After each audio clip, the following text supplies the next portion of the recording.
bafeti elamu bisika nyonso bozali kofete pe kolanda lingala facile ya mokolo lelo yango eboya information ya makasi paraît kauti ko remettre officiellement baminduki azoki une opération arme contre $100 et salami ndenge nini bolanda reportage ya Blaise Mpoko.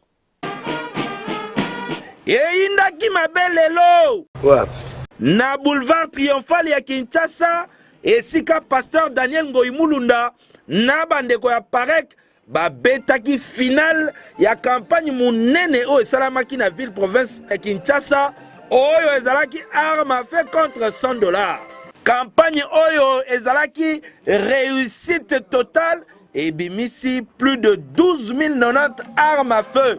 Awa na Kinshasa pe 7000 chargeurs oyo batu ya Kinshasa babomba na bandaku na bango. Batu ya patrouille nde bakende kozwa yango te kasi Daniel Ngoyi Mulunda na Parek nde basalaki campagne munene oyo Congo mobimbe yebi. Ezalaki na présence ya gouverneur à ville province ya Kinshasa oyo asengaki campagne wana salama.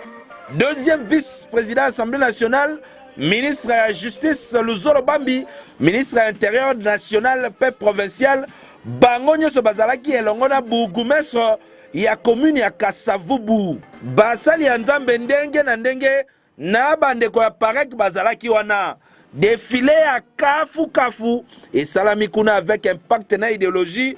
Si manango nde ba ko sala cérémonie ya remise ya ba arme oyo Daniel Ngoyi Mulunda a pesi ministre ya intérieur pe ministre ya intérieur a pesi yango ba konzi ya armée. Si mabasine ba document pour na ko confirmer que ba arme oyo pasteur Daniel Ngoyi Mulunda a pesi yango na l'état congolais. Il faut qu'on signale pe que na kati wana babiloko mususu ya armée pe bizwamaki lokola ba tenue militaire na ba effet mususu ndenge bozali komona na bilili. Ya solo campagne oyo esili na Kinshasa.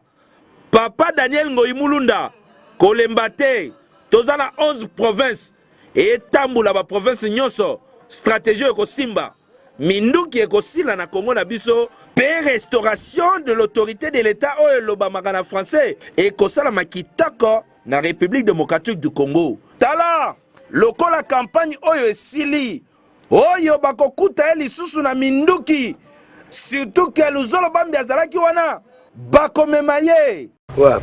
Na ngega tuna usiyo